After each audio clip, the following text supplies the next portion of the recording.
ఓం శాంతి. ఈరోజు మురళిలో బాబా పిల్లలకి అనంతమైన వైరాగ్యాన్ని కలిగించారు.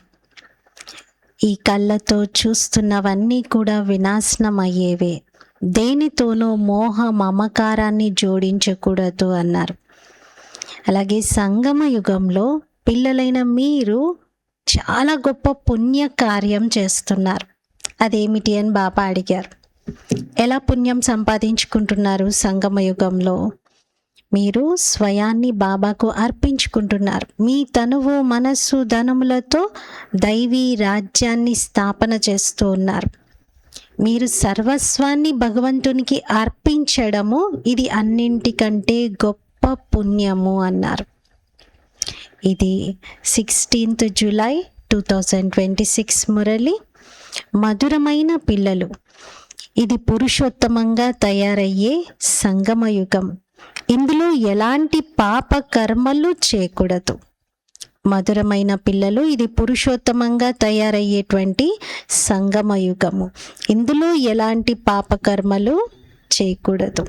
ఈ యుగంలో జన్మ జన్మల పాపాలను భస్మం చేసుకోవాలి, వినాశనం చేసుకోవాలి. కొత్త పాపాలు చేయకూడదు. ప్రశ్న: సంగమ యుగంలో మీరు అన్నింటికంటే గొప్ప పుణ్యము ఏం చేస్తున్నారు? జవాబు: స్వయాన్ని బాబాకు అర్పించడం, అనగా సంపూర్ణంగా స్వాహ అవ్వటం. ఇది అన్నింటికంటే గొప్ప పుణ్యము. ఇప్పుడు మీరు మమత్వాన్ని తొలగించుకుంటున్నారు. ఇల్లు, వాకిలి, పిల్లలు అన్నింటినీ మర్చిపోతున్నారు. ఇది మీ వ్రతం. మీరు మరణిస్తే ప్రపంచం మీకోసం లేనట్లే. ఇప్పుడు మీరు వికారీ సంబంధాల నుండి ముక్తులవుతున్నారు. బుద్ధితో అన్నీ మర్చిపోవడం ఇది మన వ్రతం. స్థూలంగా బాధ్యతల్ని పక్కన పెట్టమని అనట్లేదు బాబా, అన్ని వదిలేయమని అనట్లేదు. బుద్ధితో, ఇదంతా మనస్సు బుద్ధికి సంబంధించినటువంటి విషయాన్ని బాబా చెప్తున్నారు. మీ పిల్లలను మీరే సంభాళించాలి, పాలన చెయ్యాలి. బుద్ధితో గుర్తు రాకూడదు. బుద్ధితో కేవలం పరమాత్మ తండ్రి మాత్రమే గుర్తు రావాలి అంటున్నారు. పాట: ఈ మిడతలు ఎందుకు బలిహారం అవ్వటం లేదు దీపం పైన అని పాటలో ఉంది. ఓం శాంతి. భక్తి మార్గంలో తండ్రికి ఈ విధంగా మహిమ చేస్తారు. ఇది దీపం కోసం, దీపం పురుగులు చేసే మహిమ. తండ్రి వచ్చినప్పుడు జీవించి ఉండగానే వారికి చెందిన వారిగా ఎందుకు అవ్వకూడదు? ఎందుకు దీపం పైన బలిహారం అవ్వకూడదు? జీవిస్తూ మరణించడం అంటే దత్తత తీసుకోబడటం అని అర్థం.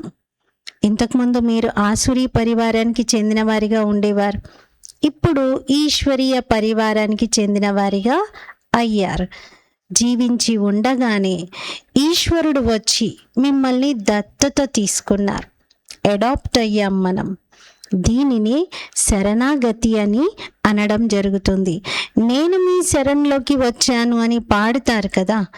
ఎప్పుడైతే ప్రభువు వచ్చి వారి శక్తిని చూపిస్తారో, సత్తాను చూపిస్తారో, అప్పుడే వారి శరణు లభిస్తుంది. అంటే క్షమాధికాయే హుస్నికి జెల్వే అని ఏదైతే పాటలో ఉందో దాని అర్థం చెప్తున్నారు పాప. భగవంతుడు వచ్చి తన శక్తిని చూపించినప్పుడు, సత్తాను చూపించినప్పుడు ఆత్మలు వారి శరణ్లోకి వస్తారు.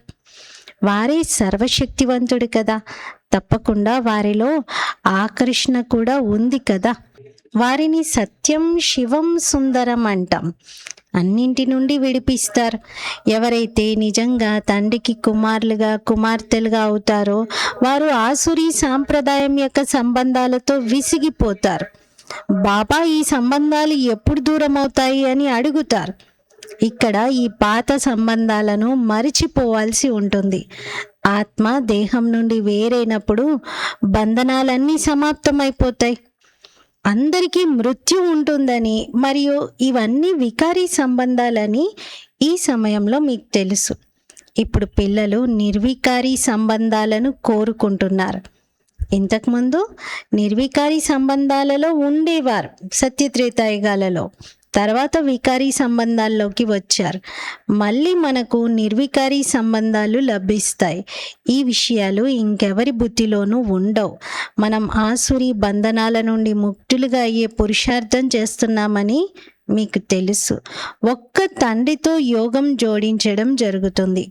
అటువైపు ఒక రావణుడు ఉన్నాడు, ఇటువైపు ఒక రాముడు ఉన్నారు. ఈ విషయాలు ప్రపంచానికి తెలియవు.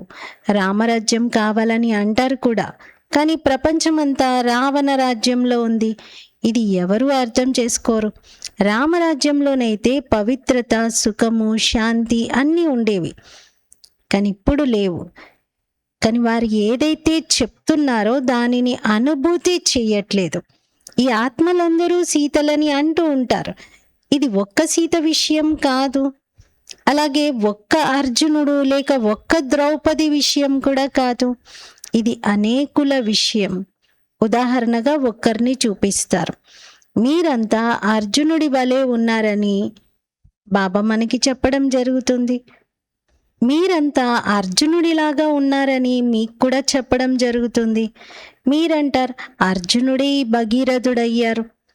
బాబా అంటారు, నేను ఈ సాధారణ వృద్ధ తనువును రథంగా తీసుకుంటాను. వారేమో చిత్రాలలో గుర్రాల రథాన్ని చూపించారు. దీనిని అజ్ఞానం అని అంటారు. ఈ శాస్త్రాలు మొదలైనవన్నీ భక్తి మార్గానికి చెందినవని పిల్లలు అర్థం చేసుకుంటారు. వారం రోజుల కోర్సు తీసుకోనంత వరకు ఈ విషయాలను ఎవ్వరూ అర్థం చేసుకోలేరు. భక్తి వేరు, జ్ఞానం, భక్తి, వైరాగ్యం అని అంటారు. వాస్తవానికి సన్యాసుల వైరాగ్యము సత్యమైనదేమీ కాదు. వారు అడవులకు వెళ్ళి తర్వాత వచ్చి పట్టణాల్లో నివసిస్తూ పెద్ద పెద్ద ఇల్లు కట్టుకుంటారు. మేము ఇల్లు వాకిళ్ళను వదిలేశామని కేవలం మాట వరుసకు అంటారు అంతే. మీది మొత్తం పాత ప్రపంచంతో వైరాగ్యం. ఇది యథార్థమైన విషయం, అది హద్దు విషయం. అందుకే దానిని హఠయోగమని, మీది రాజయోగమని చెప్పబడుతుంది. అది హఠయోగము, హద్దు వైరాగ్యం అని అంటారు. ఈ పాత ప్రపంచం ఇప్పుడు సమాప్తం అవుతుందని పిల్లలైన మీకు తెలుసు. అందుకే తప్పకుండా దీని పట్ల వైరాగ్యం కలగాలి. కొత్త ఇల్లు తయారైతే పాత ఇంటిని పడగొట్టడం జరుగుతుందని బుద్ధి కూడా చెప్తుంది. ఇప్పుడు ఏర్పాట్లు జరుగుతున్నాయని మీకు తెలుసు. కలియుగం తర్వాత మళ్ళీ సత్యయుగం తప్పకుండా వస్తుంది. ఇప్పుడు ఇది పురుషోత్తమ సంగమము. పురుషోత్తమ మాసం కూడా ఉంటుంది. మీది పురుషోత్తమ యుగము. పురుషోత్తమ మాసంలో దాన పుణ్యాలు మొదలైనవి చేస్తారు. మీరు ఈ పురుషోత్తమ యుగంలో సర్వస్వాన్ని స్వాహ చేస్తారు. ఈ ప్రపంచమంతా స్వాహ అయిపోతుందని మీకు తెలుసు. కావున ప్రపంచంలోని సర్వస్వంను స్వాహ అయ్యే కన్నా ముందే మనం స్వయాన్ని ఎందుకు స్వాహ చేసుకోకూడదు? ఇలా చేస్తే మీకు ఎంత పుణ్యం లభిస్తుంది? ఇది హద్దులోని పురుషోత్తమ మాసం, కానీ ఇక్కడ ఉన్నది మాత్రం అనంతమైన విషయం. అంటే బాబాయి మురళి చెప్పేటప్పుడు పురుషోత్తమ మాసం శ్రావణ మాసం నడుస్తూ ఉన్నట్టుంది. అందుకే బాబా అంటున్నారు, అది హద్దు, ఒక మాసం ఒక నెలలో పూర్తవుతుంది, కానీ ఇది మాత్రం అనంతమైన విషయం. పురుషోత్తమ మాసంలో చాలా కథలు వింటారు, వ్రతాలు, నియమాలు ఆచరిస్తారు. మీదైతే చాలా భారీ వ్రతము. మీకు పిల్లలు, ఇల్లు వాకిళ్ళు మొదలైనవన్నీ ఉన్నాయి, కానీ మనసులో నుండి మమకారం తొలగిపోయింది. మీకు దేంతో మమకారం లేదు. ఇల్లుంది, పిల్లలున్నారు, బాధ్యతలున్నాయి, అన్నీ ఉన్నాయి. మీరు మరణించినట్లయితే మీకు సంబంధించినంత వరకు ఈ ప్రపంచం మరణించినట్లే, అంతా సమాప్తం అయిపోతారని మీకు తెలుసు. మనం పురుషోత్తములుగా అయ్యేందుకనే బాబాకు చెందిన వారిగా అయ్యాం.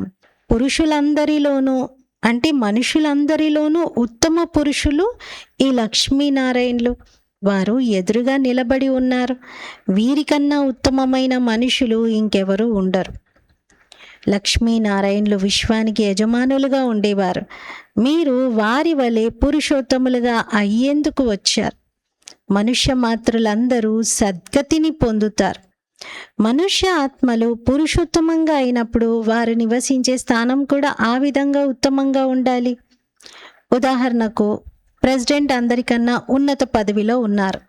కావున వారు నివసించేందుకు రాష్ట్రపతి భవన్ లభించింది. అక్కడ ఎంత పెద్ద మహల్, ఉద్యానవనము మొదలైనవి ఉన్నాయి. ఇది ఇక్కడి విషయం. అంటే ఎవరెంత గొప్ప వ్యక్తులైతే వారి ఇల్లు కూడా అంత ఎత్తుగా నిర్మితం అవుతూ ఉంటాయి.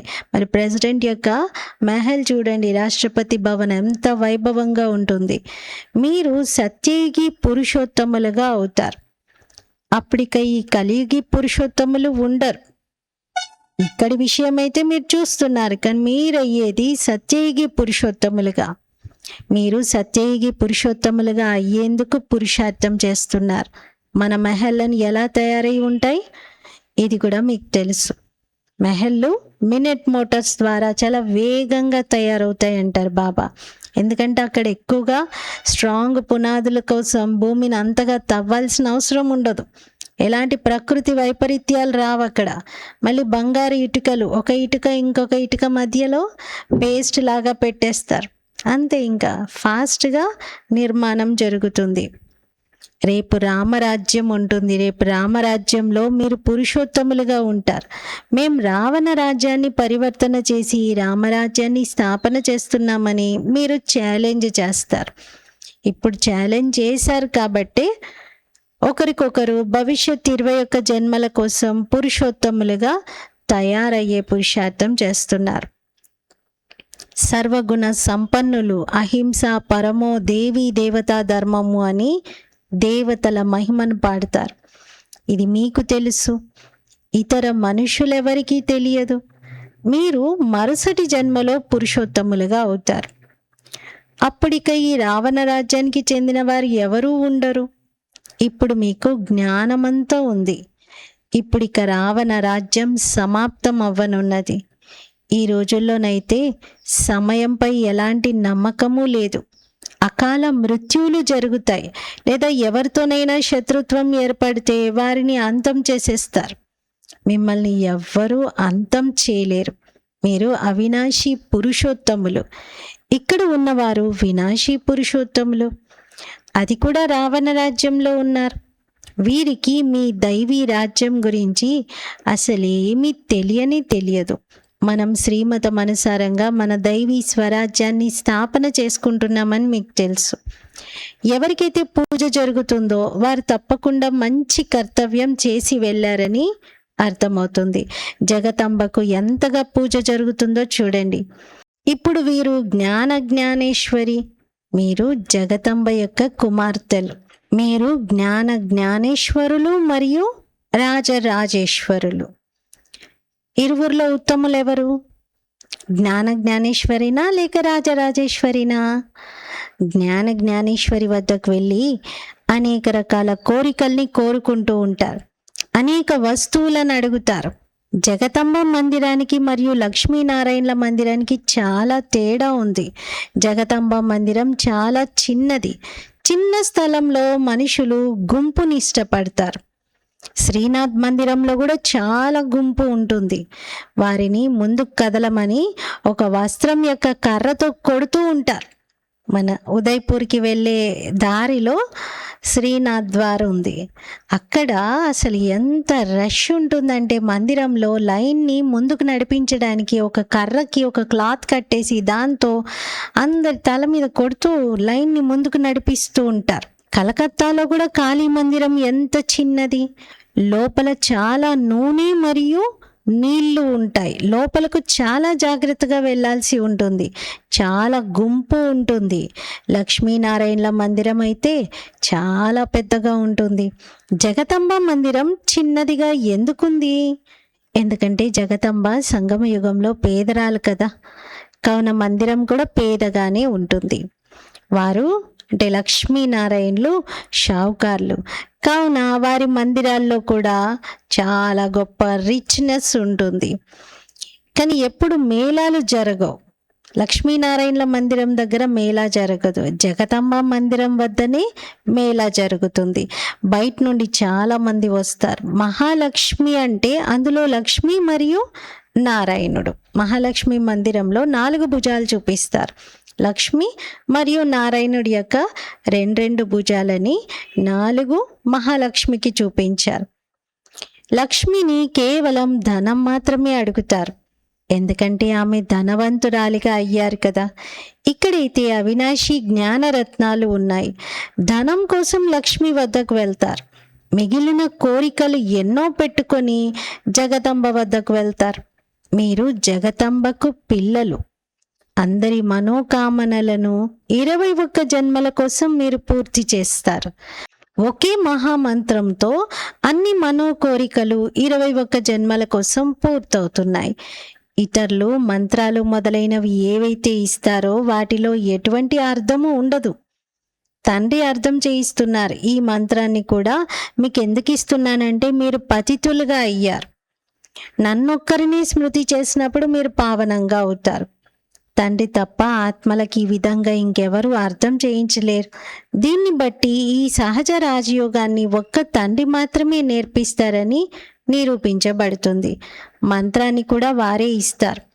5000 సంవత్సరాల క్రితం కూడా మంత్రాన్ని ఇచ్చారు. ఈ స్మృతి కలిగింది. ఇప్పుడు మీరు సన్ముఖంగా కూర్చొని ఉన్నారు. క్రైస్ట్ వచ్చి వెళ్ళారు. ఆ తర్వాత వారి బైబిల్ను చదువుకుంటూ ఉంటారు. వారు ఏం చేసి వెళ్ళారు? ధర్మస్థాపన చేసి వెళ్ళారు. శివబాబా ఏం చేసి వెళ్ళారు? మరి ఇలా చూస్తే ఒక్కొక్కరు దేవతలు ఏం చేసి వెళ్ళారనేది మీకు తెలుసు. శ్రీకృష్ణుడైతే సత్యయుగ రాజకుమారుడు. అతడే తర్వాత నారాయణుడిగా అయి పాలన చేస్తారు. పునర్జన్మలు తీసుకుంటూ వచ్చారు. శివబాబా కూడా ఏదో చేసి వెళ్ళి ఉంటారు కదా. అందుకే వారికి ఇంతగా పూజలు మొదలైనవన్నీ జరుగుతూ ఉన్నాయి. ఇప్పుడు మీకు తెలుసు, వారు రాజయోగాన్ని నేర్పించి భారత్ను స్వర్గంగా తయారు చేశారు. అందుకే శివబాబాకు ఇన్ని మందిరాలు కట్టి పూజలు చేస్తున్నారు. ఆ స్వర్గానికి మొదటి నంబర్ యజమానిగా వారు స్వయం అవ్వలేదు. ఎవరిని చేశారు? శ్రీకృష్ణుని యజమానిగా చేశారు. తప్పకుండా శ్రీకృష్ణుని ఆత్మకు చదివించారని మీరు అర్థం చేసుకుంటున్నారు. శ్రీకృష్ణుని వంశావళి అయిన మీరు కూర్చొని ఉన్నారు. రాజు రాణులను తల్లి తండ్రి అని అన్నదాత అని అంటారు.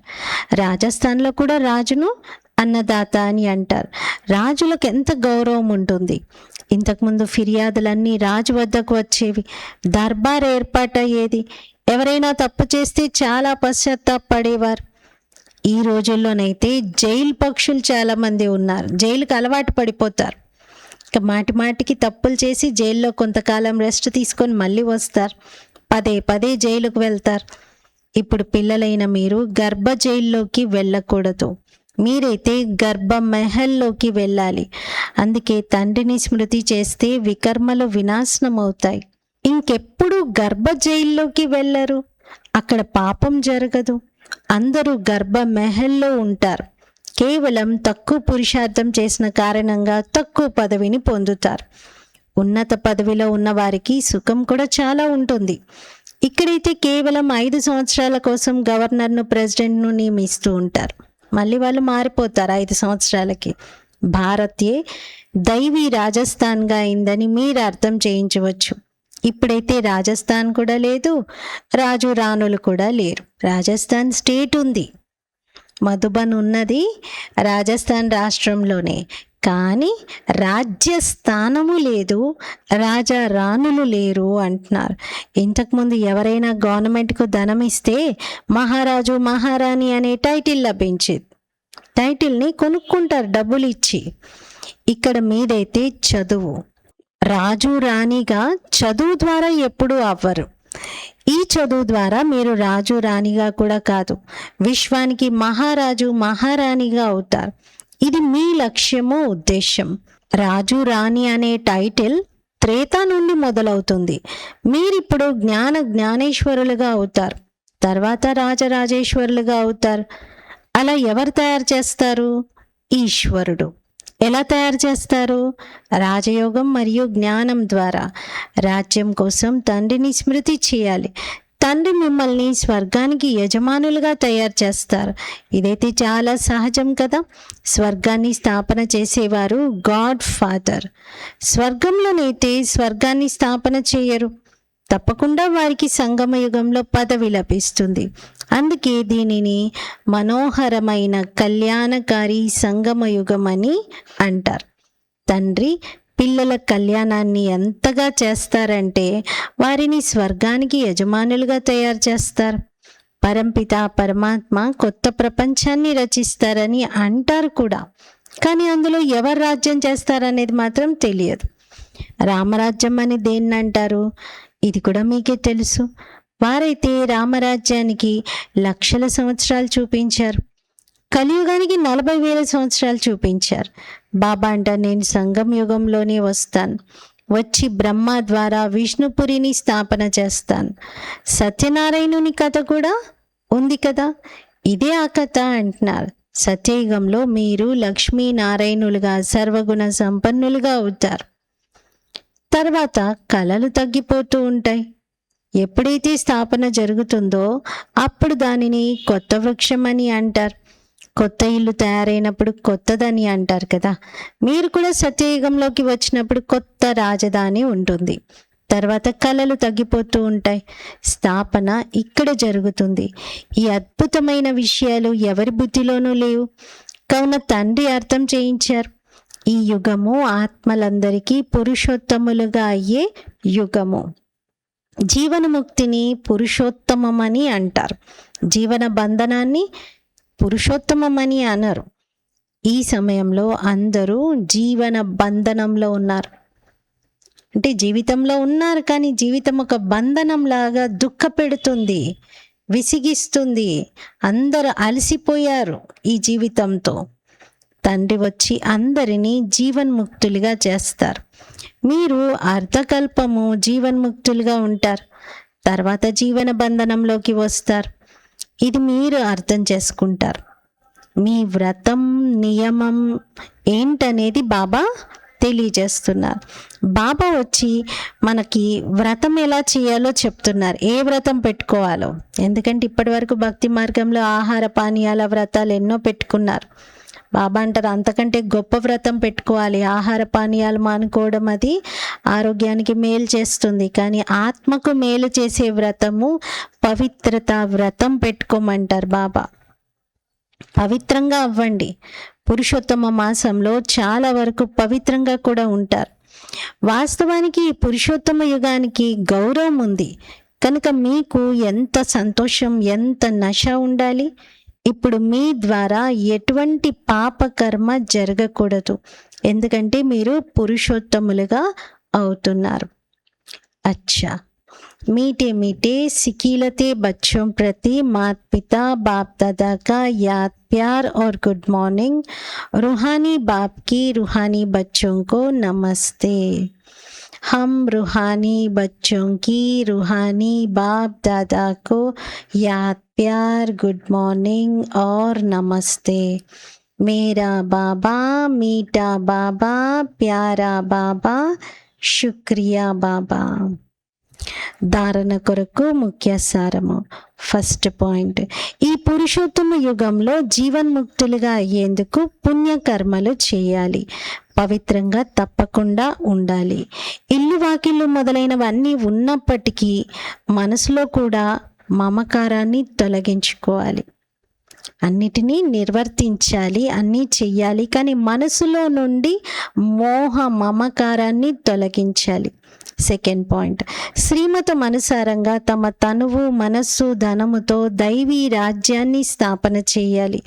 పురుషోత్తములుగా తయారు చేసే సేవను చెయ్యాలి.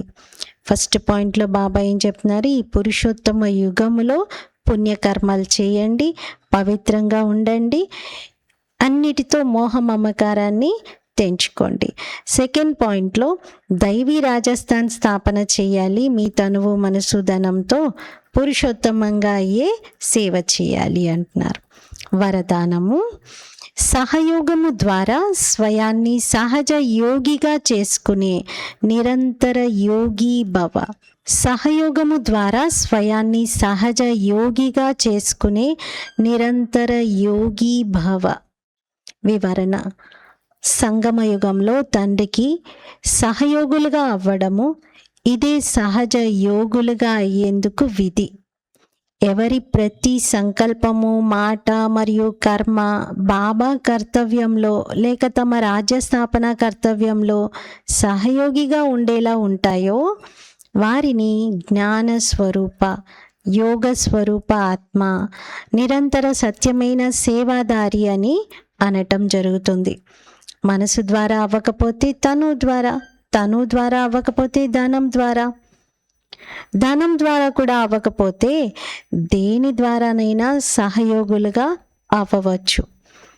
దేని ద్వారా కాగలము అనిపిస్తుందో దాని ద్వారా సహయోగులుగా అవ్వండి. ఇది కూడా యోగం వంటిదే, సహయోగమే యోగము. మధుబన్లో అనాజ్ డిపార్ట్మెంట్ అంటే బియ్యంలో రాళ్ళేరేటువంటి ఒక ప్లేస్ ఉంటుంది. మన జ్ఞానామృత్ ప్రెస్ పక్కనే ఖాళీ ప్లేస్లో అక్కడ చాలామంది మాతలు, సేవాదారులు కూర్చొని బియ్యము, సరుకులను బాగు చేస్తూ ఉంటారు. అక్కడ పెద్దగా బోర్డు పైన రాసి ఉంటుంది, సహయోగమే యోగము అని.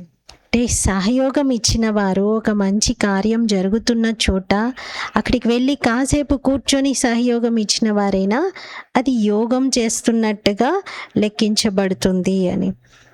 మీరు బాబాకు చెందిన వారిగా అయ్యారు కనుక ఇక బాబా మరియు మీరు మూడవ వారెవరు ఉండకూడదు. దీని ద్వారా నిరంతర యోగులుగా అవుతారు.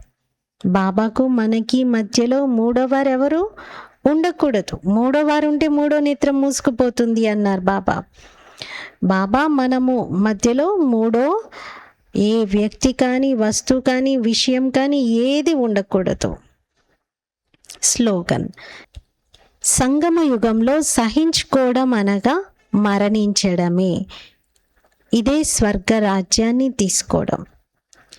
సంగమ యుగంలో సహించటం అనగా మరణించటమే, స్వర్గ రాజ్యాన్ని తీసుకోవటం. అంటే ఇక్కడ మనం సహించుకుంటే షెహెన్షాగా అవుతాం. షెహెన్షా అంటే చక్రవర్తిగా. అందుకే హిందీలో జో సహన్ కర్తా హే ఓ షెహెన్షా బంతా హే అంటారు. మరి సహించుకోవడం అంటే మరణించడం. మరజీవ జన్మలో ఉన్నాం కదా. కొంతమంది మాటి మాటికి నేను చేస్తున్నాను, వీళ్ళతో పడలేక చేస్తున్నాను అంటారు. బాబా ఏమంటున్నారంటే సంగమ యుగంలో అలా మీరు సహించుకోవడము అంటే ఒక విధంగా సహించుకోవడాన్ని బాబా మరణించడం, చావడం అంటున్నారు. అలా చావటము ఇది స్వర్గ రాజ్యాన్ని తీసుకోవటం. దీనికి మార్కులు ఉన్నాయి. ఇక్కడ మిగతా యుగాలలో అయితే చచ్చిన వారికి, సహించుకున్న వారికి మార్క్స్ ఏమీ లేవు. కానీ ఇక్కడ మాత్రం సంగమ యుగంలో దీనికి చాలా ప్రాప్తి ఉంది. అందుకే ఇక్కడ సహించుకోవాలి. అవ్యక్త ప్రేరణలు: జ్వాలా స్వరూప స్థితిలో ఉంటూ శక్తిశాలి స్మృతిని అనుభవం చేయండి. సమయం అనుసారంగా మనసులో సంబంధ సంపర్కాలలో మిగిలి ఉన్న లెక్కాచారాలు ఏవైతే ఉన్నాయో వాటిని జ్వాలా స్వరూప స్మృతిలో భస్మం చేయండి. తపన ఉంది అన్న విషయంలో బాప్దాదా కూడా పాస్ చేస్తారు. కానీ ఇప్పుడు తపనను అగ్ని రూపంలోకి తీసుకురండి. విశ్వంలో నలువైపులా భ్రష్టాచారము, అత్యాచారం అనే అగ్ని ఏదైతే కాలుతూ ఉందో అది పిల్లలైన మీ యోగాగ్ని ద్వారా, జ్వాలా రూపం యొక్క స్మృతి ద్వారా సమాప్తమవుతుంది. ఈరోజు స్వమానము: నేను నిరంతర యోగి ఆత్మను. సహయోగం ఇస్తూ స్వయాన్ని సహజ యోగిగా చేసుకుందాం. తను ద్వారా కాకపోతే మనసు ద్వారా, మనసు ద్వారా కాకపోతే ధనం ద్వారా, ధనం ద్వారా కూడా కాకపోతే ఇంకే రకంగా అయినా సహయోగమును ఇద్దాం. ఓం శాంతి.